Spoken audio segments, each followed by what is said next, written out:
Hey guys, quick little intro. This is your host, Jared Deal. I have a new website. It's called loudernowpodcast.com.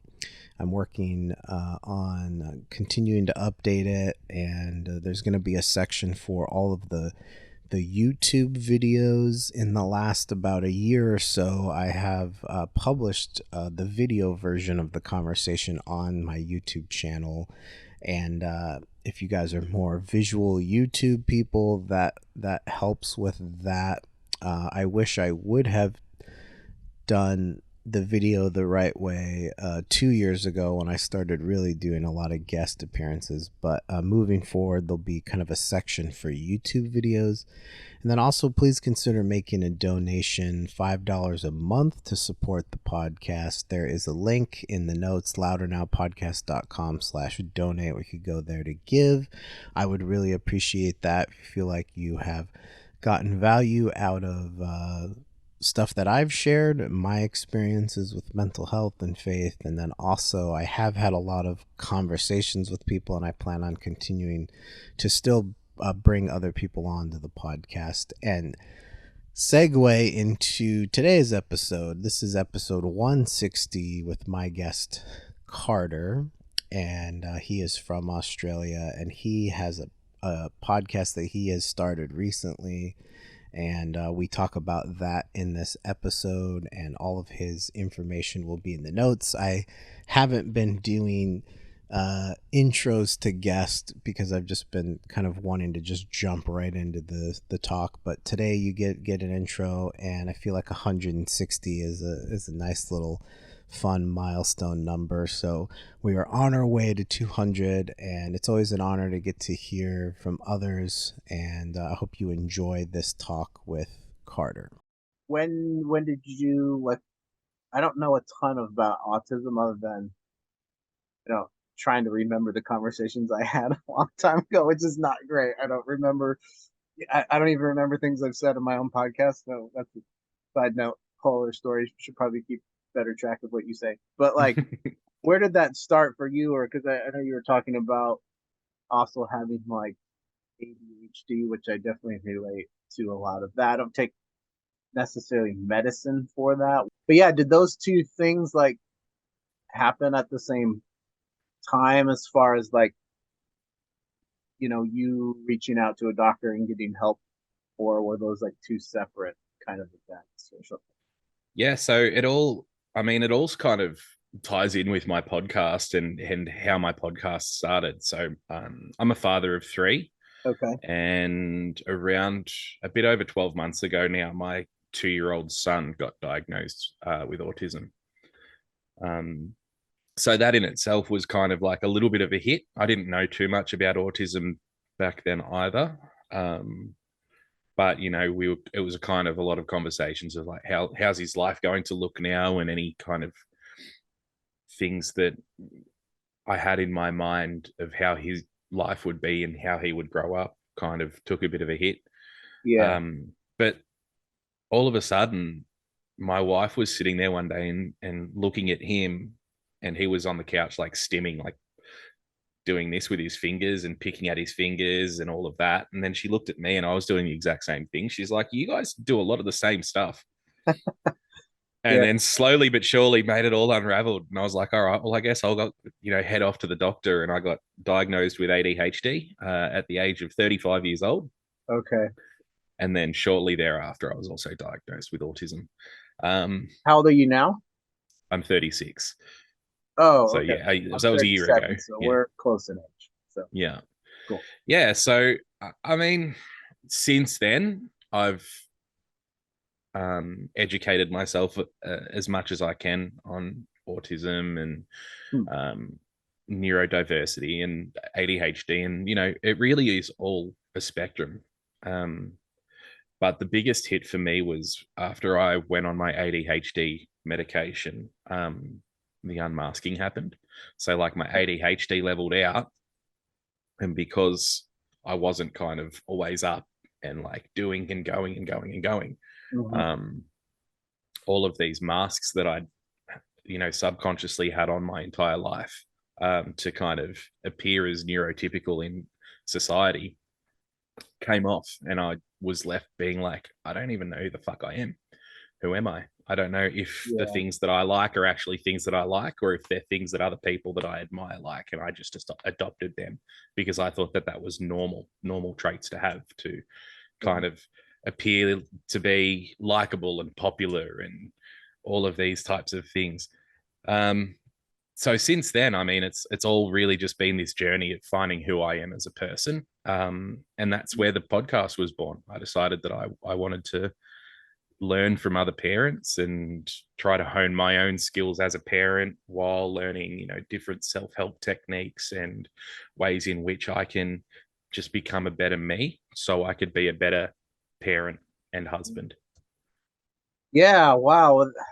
Yeah. Thanks for sharing. One of the things I was thinking about kind of come up when I've talked to people on the podcast, and then I want to say also, I was about to say in real life. I mean, like outside of the podcast, but you're like, oh, it's all the same. But it's always kind of like for me, I got a bipolar diagnosis in 2007 when I was 22 almost, right? And so since then, I've been kind of seeing doctors and lots of stories from all that. But like, I think something that comes up is like identity, right? Like, who are you? Like you as uh Carter, as a man, as a person, growing up where you've grown up, and the influences of like your peers and what you've learned in school and your parents, and then these struggles or these challenges happen, and then kind of we go to the doctor, and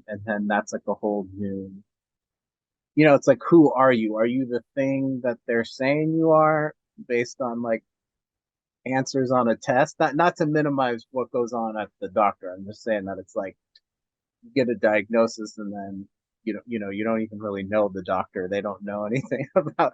So it's like I think we kind of can feel somewhat maybe hopeless sometimes with that. Not that it's supposed to be hopeless. I think it could be the opposite, right? It's just there to maybe help us.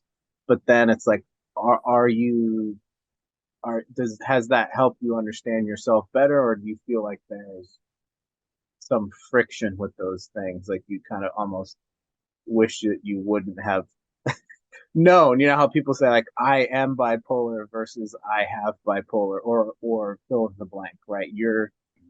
You have autism versus you are, or I'm sure people have maybe corrected you on that before, maybe not, but they have with me. I'm like, I am bipolar. It's like, don't say that.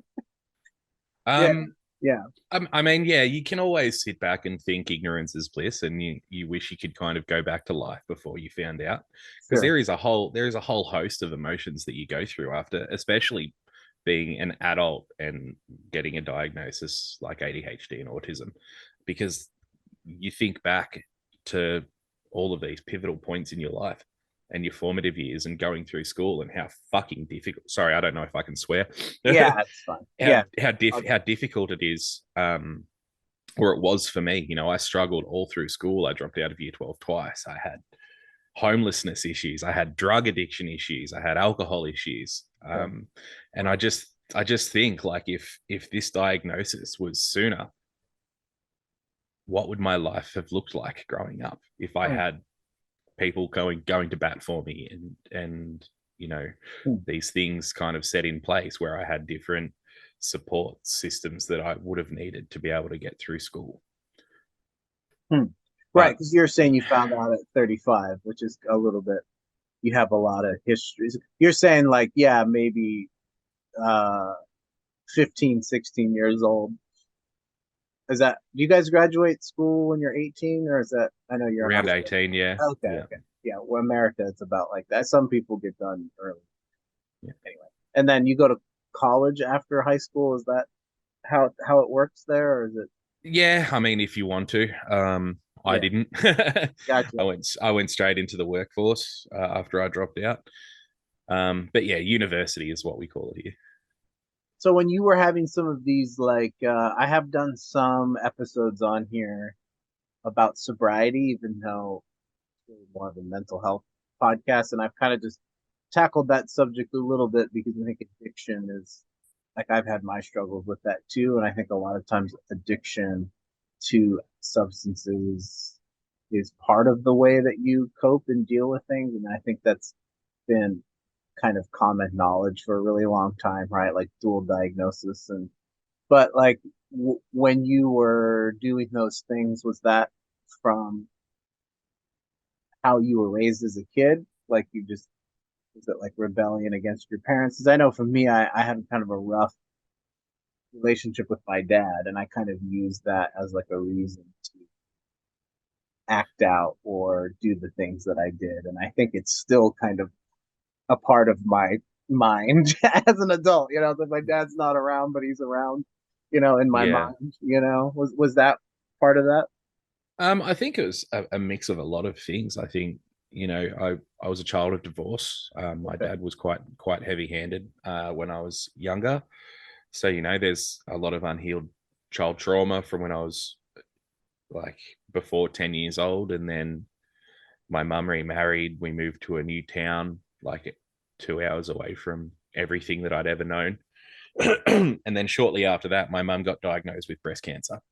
Okay. Um, Wow. so I was all alone in like this new town, knowing nobody, in a new school, and fell in with the wrong crowd. And yeah, it just kind of snowballed from there. And it really created this little monster that no one fucking wanted to be around.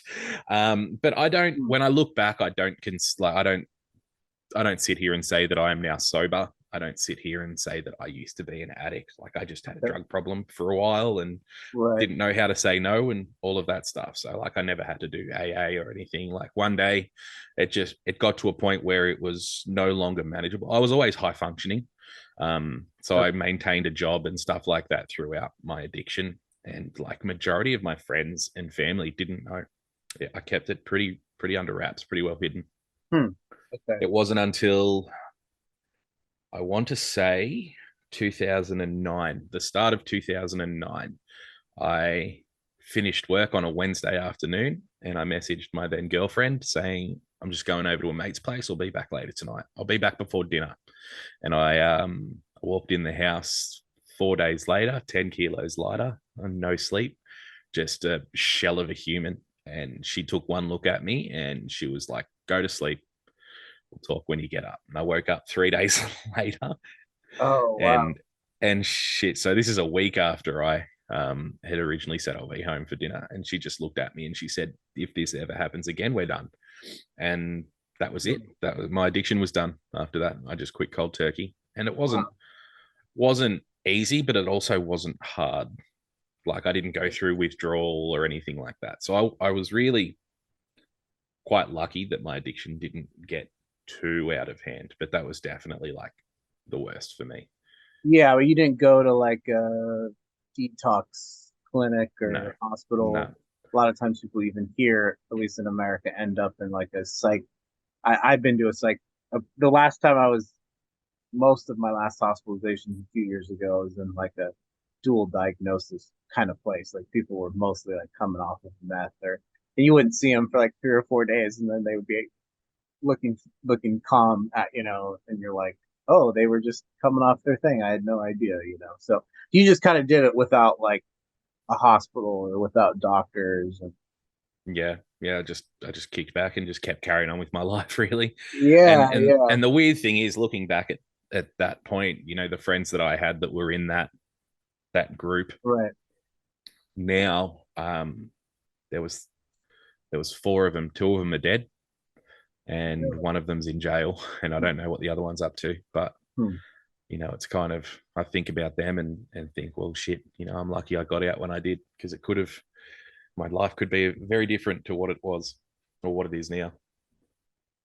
Yeah, well, I'm sure anyone listening to this and anybody in this mental health space, or just I think in the personal growth place, it's like we talk about gratitude a lot, right? Like to be grateful, and there's always that assumption too with the rock bottom kind of thing, right? Like you're saying that some people it's like 4 DUIs later or whatever, but it seems like you had kind of some like a motivation by love, right? By like this person you cared about that is kind of giving you like the ultimatum, and like that knowing that someone's caring about you can like make you stop. It's that's not always the case with people with sometimes they keep going, but Mm. interesting. Okay, but you don't go to meetings now or have like a chip or something that's saying like, hey, I'm No, 10 no, years nothing sober. like that.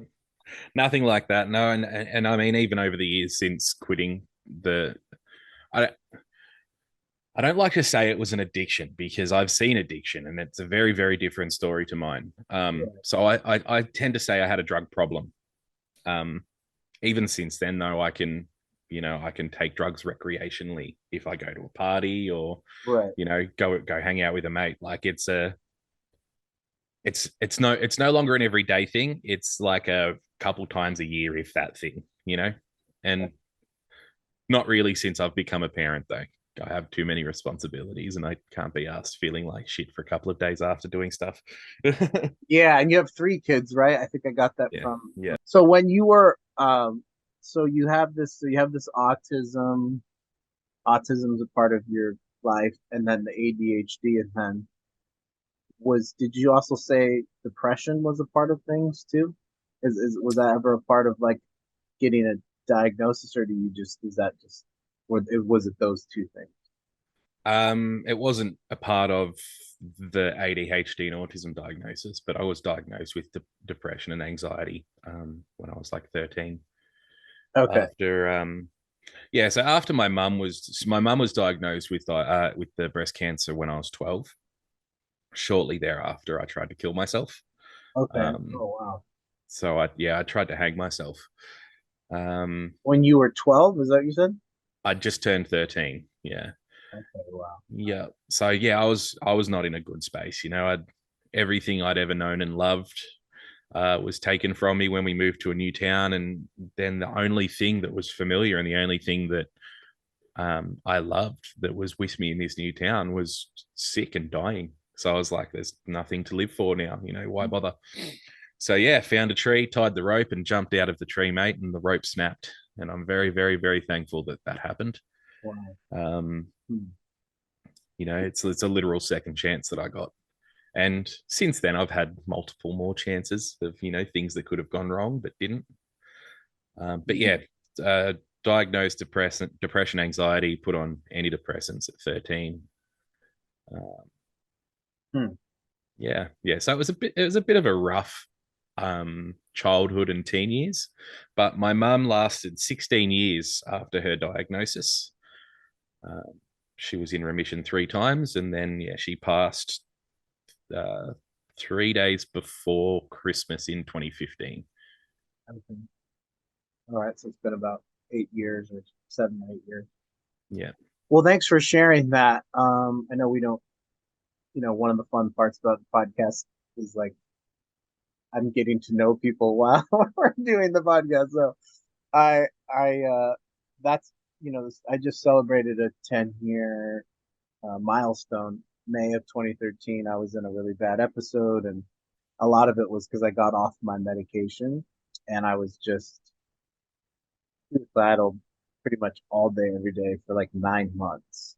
And yeah, man, I had a couple attempts, and then the third attempt was at about the 8, 9 month mark, and I ended up in a coma because I took like all of the psych meds that I had. And anyway, I ended up doing it on a night where, like how you're talking about the rope breaking, I did it on a night where my mom was coming home from, she was a flight attendant at the time. So that saved my life. Like if she hadn't come home, I would have died.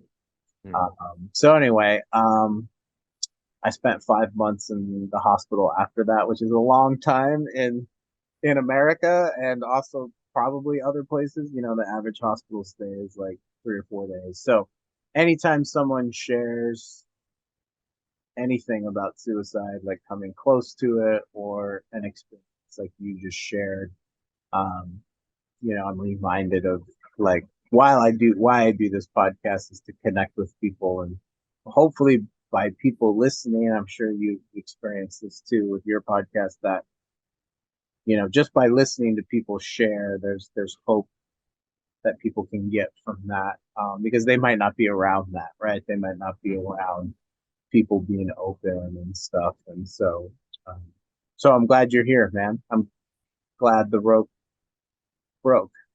Yeah, You know? man. I'm glad your mum was on her way home too. Yeah, You know.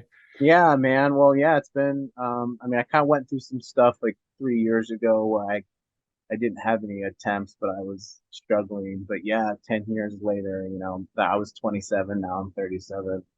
Mhm. Um, but yeah, so how did your how did the podcast start? I think you kind of mentioned that before, but you've had all of these experiences, and then you have your own kids. And what I was listening to the episode where your kids were like waking up while you were recording, so I don't have to deal with that dynamic in my life. But how do you get things done, having three kids and a family and record in your house? So, Yeah. So yeah, the podcast basically started from me just wanting right. more education.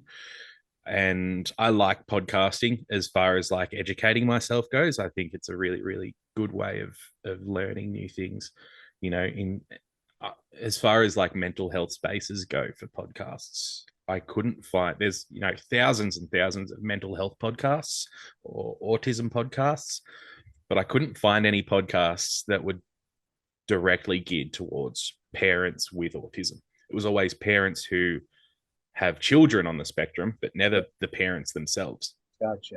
Okay. Um, so I was like, I've been wanting to start a podcast for the better part of a decade, and Okay. Oh, I wow. never knew what it was going to be about. Like I always thought it would be a comedy podcast because my mates are always like, "Oh, you're so fucking funny, man. You should be a stand-up comedian." Um, and I could later come to find out that that's just a part of my mask. I'm the funny one in the group because Yeah, yeah.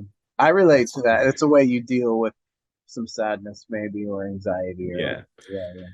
yeah. So I couldn't find what I wanted to learn. So I was like, I'm going to make it myself. So there was just this kind of clear, defined day where I said to my wife, I'm going to start a podcast. It's going to be about parenting. I'm going to have guests and we're going to talk about our traumatic shit.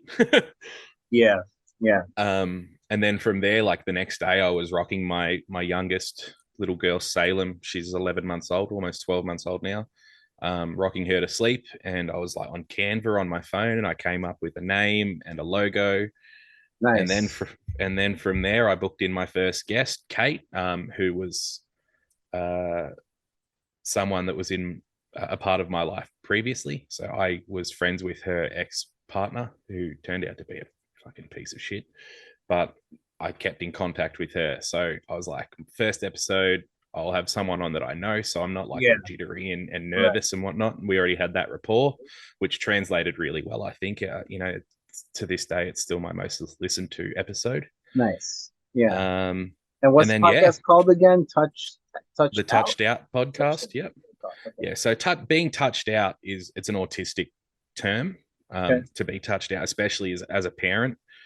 Um, because I have a lot of sensory issues. And I've got three kids. They're always on me, like fucking always on me. I'm on the toilet trying to shit, and I've got three kids on my lap. You mean And to be knocking out the door, or well, maybe you're being literal. Okay, I don't know. I don't have kids. no, I'm being literal. I literally have kids sitting on my lap while I'm on the toilet, Okay, there you at go. least Like once a day. reading a book to one, and then little video to the. Okay, wow. Well, I don't. Yeah. I have nothing to complain about. Yeah, yeah, no, I don't have any privacy. So being touched out is where I just get to this point where I'm like, fucking leave me alone. I got Don't you. touch. I don't want to be touched. I don't want to be talked to. Just like I need me space. So that's being touched out. So Got that's where the name comes from. you. Okay. And yeah, I get to talk to parents all over the world about their experiences. They're not autistic, not all of them anyway. I do have a couple of other neurodiverse people on, but I just wanted to create a platform that was for parents by a parent, and we could talk about our lives outside of being a parent, but also how becoming a parent has changed our mental health journeys for the better or for the worse sometimes. and just be really open, honest, and provide a safe space, judgment free, for people to be like, you know what, I love my children with all my heart, but I fucking hate being a parent, you know. And like, usually that's not a nice thing to say, but Yeah, parents understand. We get it, you yeah, know. So yeah, I think it was really important for me to be able to provide that space for people to just to be honest and be open, and tell them that, tell their story authentically and say, I yeah, had days where after I became a parent, I wanted to fucking kill myself. And people that are outside of that space would hear that and think that's terrible. You actively wanted to just leave your child alone in this world, like that's disgusting and selfish and blah blah blah. But that space needs to be created, yeah. because That's how you these feel. conversations need to Yeah, be had for there to be change in the world and change in society, in our communities. yeah, yeah. Well, I don't understand being a parent, but I like the idea of just the rawness and the openness of these things, and I think you'd given like a trigger warning on your second episode or something, right? That, and I forget to do that on this podcast, where I won't do that, and someone will talk about suicide or something, and then I forget, like, you know, oh, maybe not everyone wants to hear that, but I think if people are really having a hard time in these different situations, like, they have a lot of respect for you saying the raw true thing, like you're saying the example of, like, um wanting to kill yourself having kids. I don't know why I'm laughing, but right, it's like someone might be offended by that if they don't have kids, right? And then even if they do,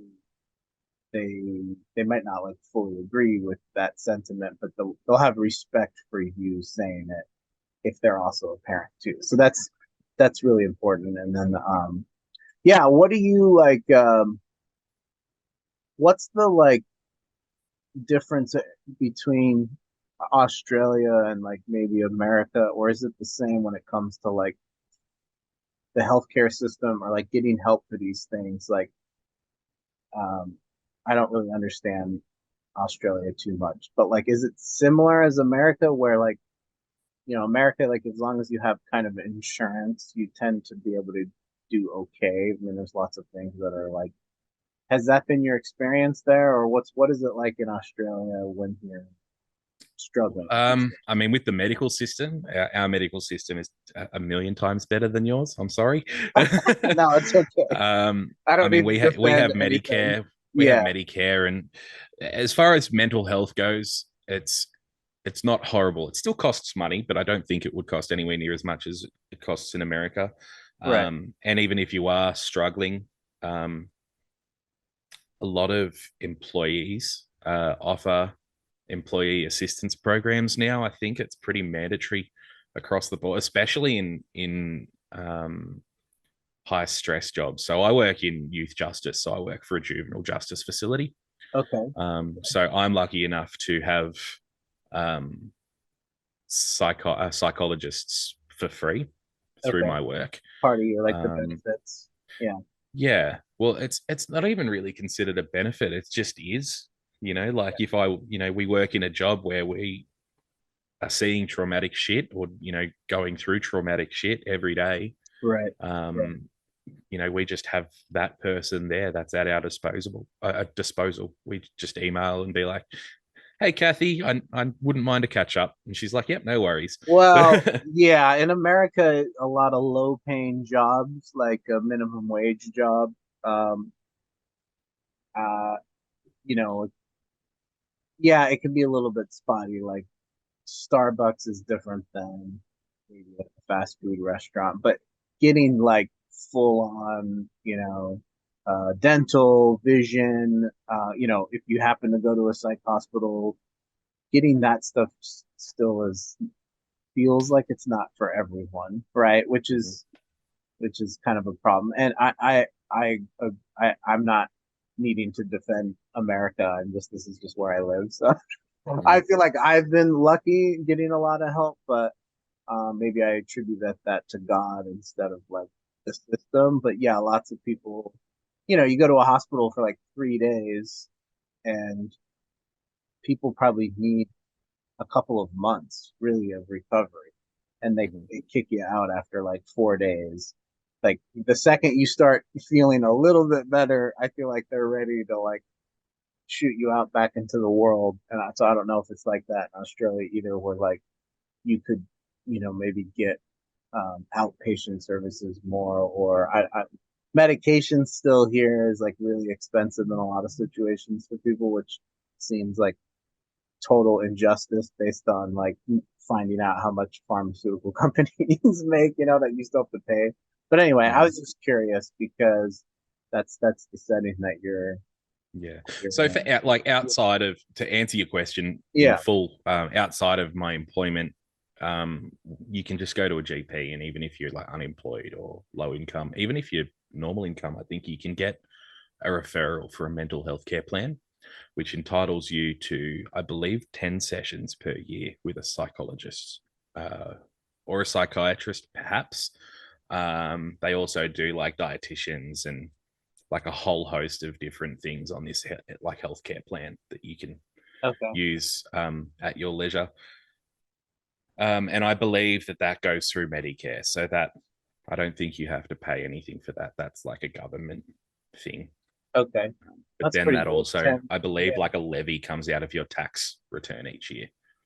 Oh, okay. Yeah. Well, 10 sessions is, I mean, without insurance here, like my insurance statement says that it's like $300 to see my psychiatrist, which I'm not paying for other than the money I pay for the insurance. So that's a lot, like 10 free sessions. Yeah. So like, I wanted to ask you too, like, what do you do to keep yourself? You're talking about 3 kids.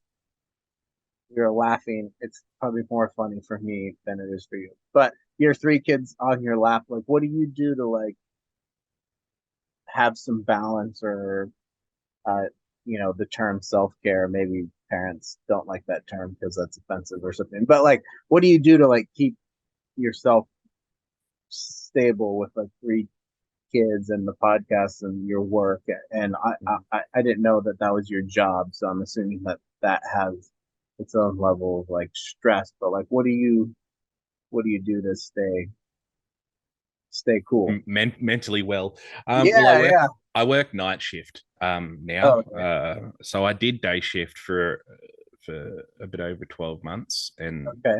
I was like active on the unit with the boys, which are between 15 and 18 years old. And then I got assaulted breaking up a code. So I went on leave for a little bit after that. And my wife wanted me to quit. And she was like, nah, it's too dangerous. You've got like a 6-month-old baby. This is when I only had one kid. Okay. So I decided to switch to night shift. I thought, oh, it's a 30% pay increase. And the kids are, in their rooms, in their cells Yeah, not as for much the night. drama. Oh, So like it's not midnight as to 8 a.m. kind of thing. so I work a 12-hour shift. So I work 7:30 till 7:30. Oh, okay, Um, gotcha. and it's not it's not a direct danger to me anymore. Gotcha. Uh, and if the boys are well behaved that night, I do find that I have a bit of downtime. So I get to practice a little bit of self care while I'm at work, which is pretty cool. Okay, nice. It's cool to get paid to have some alone time. But I then, got yeah, like I get home, and if I'm just coming off shift, my kids will be in daycare that day. So I'll, have a nap, get up, do some of my podcast stuff, maybe record a conversation with a guest or be a guest as I'm doing now. Yeah, yeah. Um, Oh, I get it because this is morning for you right now, right? yeah, so Yeah. it is 10 o'clock, so 11 past 10 in the morning at the moment. So my wife is at work and my 3 kids are at daycare. So this is like my self-care day. Gotcha. I'll finish up this recording and then like clean the house and have a nap and Okay. have some lunch. And yeah, so I do get a lot of time to myself um, the days where I'm coming off shift. So tomorrow I'm not working. The kids will be home with me tomorrow while my wife works. So that's my Okay. chaos day, chaotic dad day. But it's not every. I got you. It's not like every day. Yeah. No, Well, not every thanks day. for hanging out with me on your self-care day. So That's learning cool, many man. things in this conversation about your life. So Yeah. I know here it's like 17-hour difference because here it's 5:12 p.m. on Tuesday. You're Wednesday in the morning. So Yeah. anyway, Yeah. well, that's the power of. I've had some Australia people on before, so I got you. One time I did a recording at like 10 o'clock at night because the girl was in like Pakistan or something or India, and that was Yeah. like daytime for her, and I was like up late. So yeah, I got you. I've done that shift before, the night thing, but it's been a while. I don't think with like my medication and stuff that would be a good idea for for me to try to do that again. So Yeah. anyway, but It's not for yeah, everyone. I've yeah, found night shift has been the most fulfilling job I've ever had. yeah, And now that I have an autism diagnosis, I understand yeah, why. It's because I don't have to fucking be around people and put on my masks and be a functioning member of society. I can just sit in my office for a 12-hour shift and be a fucking gremlin. I got you. Yeah, what made you Yeah, want to get into that? it was kind of a number of things. So I before this job, I'd worked in call centers and offices for Right, 15 years, customer service jobs. customer service. Yeah, Yeah, so I did like inbound customer service for call centers for a lot of the time, and then the final like 7 or 8 years that I worked in offices, I was in finance and running reports and numbers all day, and it was just soul crushing. Like I talk about it on my podcast, how I woke up just every day just wanting my train to go off the rails and not yeah, have to data fucking entry, the guy in Office yeah, Space kind of thing. Yeah, yeah, yeah, it yeah. was just absolutely destroying. And then so I met my wife in I'm gonna say Feb 2017. um, and then like we got married and had a baby and moved and built a house all in 2019. So because I moved out of Melbourne, which is where the office was. It was like in the heart of Melbourne, right in the CBD. Um, I was like, I need to find a new job. I need somewhere closer to home, so I'm not like an hour and a half commute to and from work every morning and night. And this job was the first thing I looked at, and I was like, "Hey, babe, do you reckon I'd be a good prison officer?" And she's like, "Well, you're used to being punched in the face, so yeah, I reckon you'd be fine." And I'd Hopefully not by always her. No, I'm kidding. no, no, not without a safe word anyway. But that's for Gotcha, a different podcast. gotcha. All right, lots of things I I don't understand being a single guy here. So um, yeah, so I basically I'd always wanted to be in a job where I was able to help people. So this was kind of my first step into it. So I applied for the job. that's cool. The intake process was like it was harsh, man. It was like 4 or 5 months of like interviews and scenarios and psych Really? evaluations and all Okay. of this stuff, Hmm. drug testing, and yeah. So after all of that and going through it all, yeah, I got the job and did 3 months of training, and then yeah, went live. So my facility is actually shutting down at the end of this year. They've just built a brand new facility like on the other side of Melbourne. Um, so I'm going to be without a job, but I've decided to enroll in a diploma of counselling. So I'm going to go back to school between now and then and try to bang out a diploma so I can Bad get a man. job and be a youth counsellor. I want to Okay. work with kids out in the community, not incarcerated. Yeah. Oh, that's awesome. So, and I've uh thought about doing that myself too. Therapy. It's a long educational road. I don't know what you guys have to do there, but here it's like bachelor's degree plus a master's plus 3,000 hours of talking to people. I'm sure you probably have to do something. Is it like that? Like, is it a So long I'm road not or? going to be a psychologist. I don't want to be a Oh, okay. psychologist. That's 4 years of study full Got time it. and all of that. Yeah. I'm just going for a diploma of counselling, which is um, around about 12 months with 100 hours of work placement, and then from like I can just get an entry level job as a counsellor. I can specialize in like mental health or drug dependence or like youth work. I've just finished up my cert 4 in youth justice, which was offered through my work. Um, so that means I've already kind of got enough education to be like a case manager or a youth worker or something like that already. So then I'll just take the step up and become the counselor as well. So through my podcast, I've been very, very fortunate to meet a lovely bloke by the name of Mark, who lives in the next town over. So Okay. only 10 minutes from here. He is a psychotherapist and he owns his own practice. And he's basically said, once you've got your diploma, placement and a job is there for you. Okay.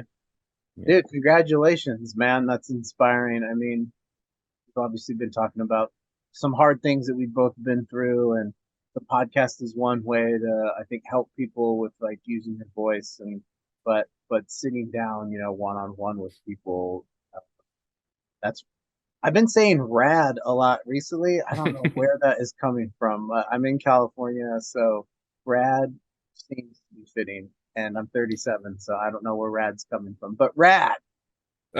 Pretty rad, man. I don't know Pretty what rad. you guys say there, but okay. Well, hey, man, we're kind of coming to the end here, and I got to do another thing. And I think you've kind of done this on your podcast.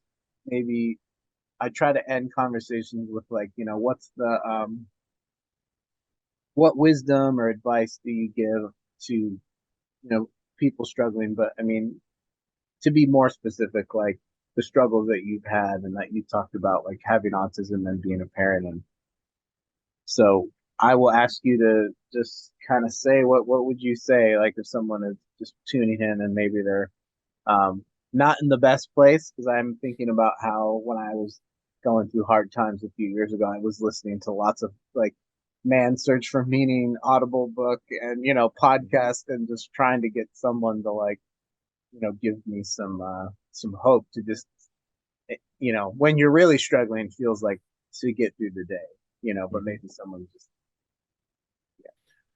I love this question because it's always painted as, what would you say if there was someone that was going through it? And yeah, I would never say anything. I'd just listen, because that's all that's needed. The yeah, people that are going through it and having the hardest time, they just you need to talk about it. Don't bottle it up. Just open your mouth and say the words. Say, I'm fucking not okay and I need help. yeah, And from there, the people that care about you, the people that truly care about you, properly care about you, they'll shut the fuck up and listen. And right, they will do anything to help you. So that's the most important thing, is don't bottle it up. Don't keep it to yourself, because it's the silent ones that don't make it. hmm. And it's the people around them that can, it's a constant noise, and it just makes it worse. And you just start feeling more and more alone in this dark place. But the second you open your mouth and say, I'm not okay, that light is shining from you, and people can see you.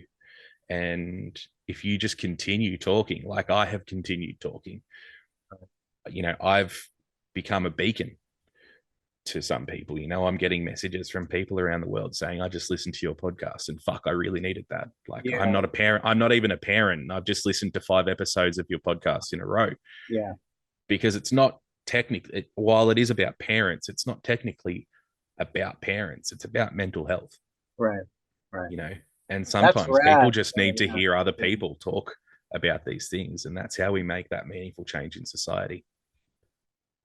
yeah, I agree. Well, there's one thing to, record and put it out there. People are listening, and it's another thing to get the feedback from like a specific real person that's like, I just listened to what you said. That's a whole nother level of, I think it's very helpful for us to hear that as the people Yeah. doing the podcast, that you're, you don't always hear from people on the other side. So for people to give you that feedback, that's really beautiful. So, and then, yeah, man, lastly, just like, where can people find you? Where can they find your podcast? You're on Instagram, because I started following you today or something. But yeah, where can people get a hold of you? Yeah. So the Instagram is where I'm most active. So it's instagram.com/touched out podcast. We're also on Twitter, YouTube, TikTok, things like that. You can listen to the podcast on all podcast platforms: Spotify, Apple, Google, everything. Yeah. New episodes every fortnight. So next week will be episode 11. Nice. I think I'm going to call it quits after the next 2 episodes. Not call it quits, but finish up for a season. Gotcha.